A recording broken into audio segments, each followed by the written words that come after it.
राधे राधे। एक प्रश्न पूछना चाहता हूँ आपसे। क्या कभी ऐसा क्षण आया है आपके जीवन में जब आप बिल्कुल टूट गए हो, जब समझ ना आया हो कि आगे क्या करना है, जब हाथ काम करना बंद कर दें, आंखों से अश्रु रुके नहीं और हृदय में केवल एक ही प्रश्न हो, मैं क्या करूं? यदि हाँ, तो आज का यह अध्याय केवल अर्जुन के लिए नहीं, यह आपके लिए है, यह मेरे लिए है। यह उस प्रत्येक मनुष्य के लिए है जो कभी जीवन के कुरुक्षेत्र में खड़ा हुआ है।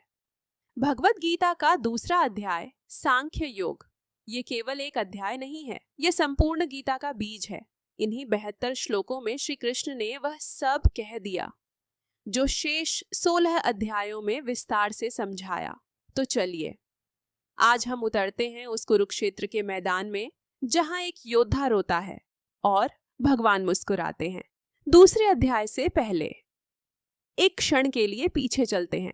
पहले अध्याय में आपने देखा था अर्जुन पांडवों का सर्वश्रेष्ठ योद्धा, जिसके हाथ में गांडीव था, वह धनुष जिसे संसार का कोई भी योद्धा नहीं उठा सकता, जिसके साथ स्वयं श्री कृष्ण सारथी बनकर आए थे। वह अर्जुन दोनों सेनाओं के मध्य अपने रथ में दोनों घुटनों के बल बैठ गया। गांडीव हाथ से छूट गया, नेत्र भर आए और उसने कहा, कृष्ण, मैं नहीं लड़ सकता। पहले अध्याय में अर्जुन ने दर्शन किया था अपने प्रियजनों का। पितामह भीष्म, गुरु द्रोणाचार्य, भाई, पुत्र, मित्र सभी सामने थे शत्रु के रूप में, और वह टूट गया।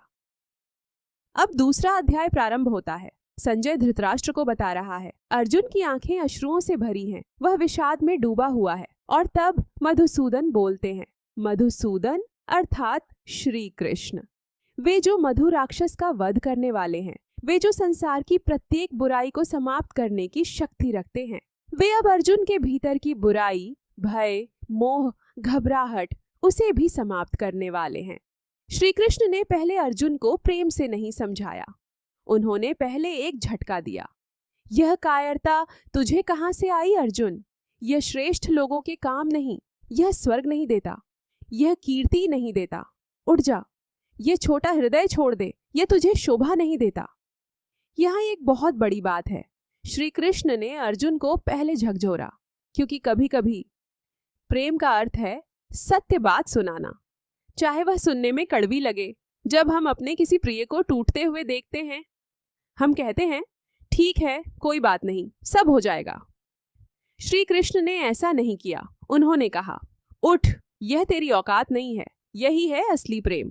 परंतु अर्जुन के पास उत्तर था। उसने कहा, मैं भीष्म पितामह पर बाण कैसे चलाऊं, जो मेरे पिता समान हैं? गुरु द्रोण पर कैसे, जिनके चरण धोने की भी मुझे औकात नहीं? भिक्षा मांगना श्रेयस्कर है, उनका रक्त बहाना नहीं। फिर अर्जुन ने वह सब कह दिया जो उसकी भीतरी सच्ची अवस्था थी। मैं अपने ही स्वभाव से हार गया हूँ, मेरा मन धर्म और अधर्म में भेद नहीं कर पा रहा। मैं तेरा शिष्य हूँ कृष्ण, तू ही बता मुझे क्या करना चाहिए। यह सबसे महत्वपूर्ण क्षण है। जब तक अर्जुन स्वयं समझ रहा था वह गलत था। जब उसने कहा, मैं नहीं जानता, तू बता, तब से भगवत गीता प्रारंभ होती है। यही है गुरु के पास जाने का पहला कदम, अपना अहंकार तोड़ना। कितने लोग हैं जो टूट जाते हैं परंतु गुरु के पास नहीं जाते, क्योंकि उन्हें लगता है लोग क्या सोचेंगे, कमजोरी दिखेगी।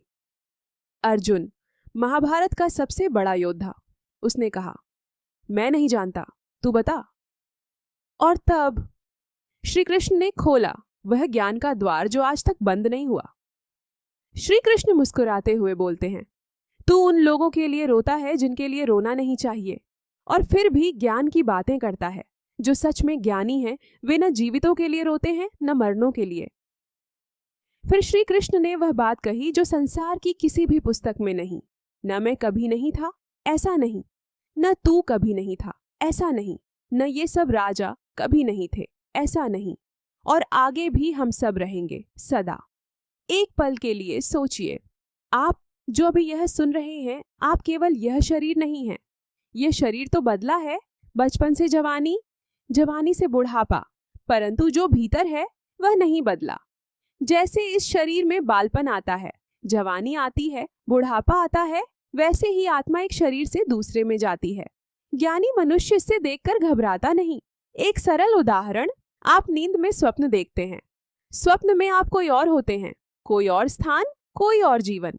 जब नींद खुलती है, स्वप्न समाप्त हो जाता है, परंतु आप समाप्त नहीं होते।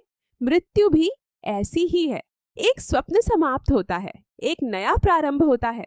आत्मा, वह देखने वाली, वह समाप्त नहीं होती। अब आता है वह श्लोक जो शायद गीता का सबसे प्रसिद्ध श्लोक है। नैनम छिन्दन्ति शस्त्राणि नैनम दहति पावकः न चैनम क्लेदयन्त्यापो न शोषयति मारुतः। इस आत्मा को कोई शस्त्र काट नहीं सकता, कोई अग्नि जला नहीं सकती, कोई जल भिगो नहीं सकता, कोई वायु सुखा नहीं सकती। और फिर ये आत्मा नित्य है, सर्वव्यापी है, स्थिर है, अचल है, सनातन है। रुकिए एक पल, आपने कभी दीपक की लौ देखी है? वायु आती है, लौ हिलती है, अधिक वायु आती है, लौ बुझ जाती है, परंतु वह अग्नि, वह ऊर्जा समाप्त नहीं होती, वह बस रूप बदल लेती है। आत्मा भी ऐसी है। शरीर वह दीपक है, आत्मा वह अग्नि है। दीपक बुझ जाए, अग्नि नहीं बुझती। शरीर टूट जाए, आत्मा नहीं टूटती। तो फिर भय किस बात का? अब श्री कृष्ण ने अर्जुन को वह बात बताई जो केवल योद्धाओं के लिए नहीं, प्रत्येक मनुष्य के लिए है। इसे ध्यान से सुनिए।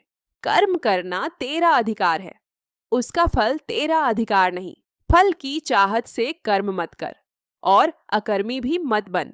यह एक छोटा सा श्लोक है, परंतु इसमें संपूर्ण जीवन का सूत्र छुपा है। आपके साथ ऐसा हुआ है कभी? आपने बहुत परिश्रम किया, परीक्षा में, नौकरी में, संबंध में, और फिर भी परिणाम वैसा नहीं आया जैसा चाहते थे, और आपने सोचा क्या फायदा करने का? श्री कृष्ण कह रहे हैं यही भूल है। कर्म और परिणाम को अलग करो। एक किसान सोचता है क्या कि यदि वर्षा नहीं आई तो मैं बीज नहीं बोऊंगा? नहीं, वह बोता है क्योंकि बोना उसका कार्य है। वर्षा वह उसके हाथ में नहीं। वैसे ही आपका कार्य है पूरी शक्ति से करना। परिणाम वह भगवान के हाथ में है। योग में स्थित होकर कर्म कर, आसक्ति छोड़ दे, सफलता और असफलता में समान रह। यही समता, यही योग है। समता अर्थात संतुलन। जब जीत हो फूले न समाना, जब हार हो टूटे नहीं, दोनों में समान रहना, यही ज्ञानी का लक्षण है। और श्री कृष्ण कहते हैं जो बुद्धि से युक्त है वह इसी जन्म में पाप और पुण्य दोनों से परे हो जाता है। अब अर्जुन ने एक प्रश्न किया जो बहुत विशेष है। कृष्ण, जो मनुष्य स्थिर ज्ञान में है, जो समाधि में स्थित है, वह कैसे बोलता है, कैसे बैठता है, कैसे चलता है? यह प्रश्न आज भी उतना ही महत्वपूर्ण है। हम सब जानना चाहते हैं एक सच्चे ज्ञानी की पहचान क्या है, वह दिखता कैसा है, बोलता कैसा है। और श्री कृष्ण ने दिया सबसे सुंदर उत्तर। जब वह मन की सारी कामनाओं को छोड़ देता है और अपनी आत्मा में ही संतुष्ट रहता है, तब उसे स्थितप्रज्ञ कहते हैं। दुख में जिसका मन उद्विग्न नहीं होता, सुख में जो लालायित नहीं होता, राग, भय और क्रोध जिससे दूर हो चुके हैं, वही स्थिर बुद्धि वाला मुनि है। सोचिए एक बार, हम में से कौन है जो सामाजिक समाचार आते ही कि अच्छी नौकरी मिली उछलता नहीं, समाचार आते ही कि कुछ बुरा हुआ टूट नहीं जाता? स्थित प्रज्ञ वह नहीं जो अनुभव नहीं करता, स्थित प्रज्ञ वह है जो अनुभव करके भी डोला नहीं जाता। जैसे एक बड़ा वृक्ष होता है, तूफान आता है, शाखाएं हिलती है, परंतु वृक्ष गिरता नहीं क्योंकि जड़ गहरी होती है। स्थित प्रज्ञ की जड़ गहरी है। श्री कृष्ण में जैसे कछुआ अपने अंग भीतर समेट लेता है, वैसे जो अपनी इंद्रियों को विषयों से समेट लेता है उसकी प्रज्ञा स्थिर हो जाती है। कितना सुंदर उदाहरण! कछुआ खतरे में भीतर, सुरक्षित बाहर, परंतु वह स्वयं तो वहीं रहता है। ज्ञानी वैसे ही अपनी इंद्रियों को बाहर की ओर नहीं, भीतर की ओर मोड़ता है। फिर श्री कृष्ण ने एक बहुत महत्वपूर्ण श्रृंखला बताई। ये श्रृंखला सुनिए। 1. विषय के बारे में सोचते रहना, आसक्ति 2. आसक्ति, कामना, चाहत। 3. क्रोध, मोह, भ्रम। 5. मोह, स्मृति नष्ट, सही गलत भूल जाते हैं। 6. स्मृति नष्ट, बुद्धि नष्ट। 7. बुद्धि नष्ट, सर्वनाश। एक सरल उदाहरण, आपने किसी वस्तु को देखा जो आपको बहुत पसंद आई, आप सोचने लगे उसके बारे में, फिर चाहत आई, धन नहीं था तो क्रोध आया, क्रोध में कुछ और गलत हो गया, फिर आपने ऐसा कुछ कर दिया जिसका बाद में पश्चाताप हुआ। यह श्रृंखला श्री कृष्ण ने 5000 वर्ष पूर्व बता दी और समाधान भी दिया। जो राग और द्वेष से मुक्त होकर अपनी इंद्रियों को अपने वश में रखकर विषयों में विचरता है, वह प्रसाद पाता है, आंतरिक शांति पाता है। या निशा सर्वभूतानां तस्या जागृति संयमी यस्या जागृति भूतानि सा निशा पश्यतो मुनेः। जो रात है सबके लिए, उसमें ज्ञानी जागता है। जिसमें सब जाग रहे हैं, वह ज्ञानी के लिए रात है। अर्थात जो संसार में अंधेरा है, माया, लोभ, भय, उसमें ज्ञानी की आंखें खुली हैं, वह देख सकता है। जो संसार में प्रकाश मान लिया, धन, नाम, यश, वह ज्ञानी के लिए रात है, वह उसमें सोया रहता है। हम कहाँ जाग रहे हैं और कहाँ सो रहे हैं। जैसे सब नदियां समुद्र में गिरती हैं, परंतु समुद्र अपनी सीमा नहीं छोड़ता, वैसे जो मनुष्य में सब कामनाएं गिरती हैं और वह डोला नहीं, वह शांति पाता है, कामनाओं का दास नहीं। और अंतिम श्लोक यह है ब्राह्मी स्थिति, ब्रह्म की स्थिति। इसे पाकर कोई मोह में नहीं पड़ता। अंतकाल में भी यदि इसमें स्थित हो तो ब्रह्म निर्वाण मिल जाता है। तो आज दूसरे अध्याय में हमने सीखा, पहली बात, आत्मा अमर है, शरीर नश्वर है, जो भीतर है वह सनातन है, भय किस बात का। दूसरी बात, कर्म कर, फल की चिंता मत कर, कर्म तेरा अधिकार है, फल भगवान का कार्य है, कर्मण्येवाधिकारस्ते। तीसरी बात, स्थित प्रज्ञ बन, दुख में मत टूट, सुख में मत फूल, समुद्र बन, सब लहरें आती हैं, समुद्र अपनी जगह रहता है। चौथी बात, मन की श्रृंखला समझो, एक बुरी सोच से सर्वनाश तक का रास्ता बहुत छोटा है, इंद्रियों को वश में रखो। और पांचवी बात, समर्पण करो। अर्जुन ने जब कहा मैं नहीं जानता, तू बता, तब से उसकी असली यात्रा प्रारंभ हुई। आप भी आज एक बार कहकर देखिए, हाथ जोड़कर, आंखें बंद करके, हे कृष्ण, मैं नहीं जानता, तू बता। बस इतना काफी है शुरुआत के लिए।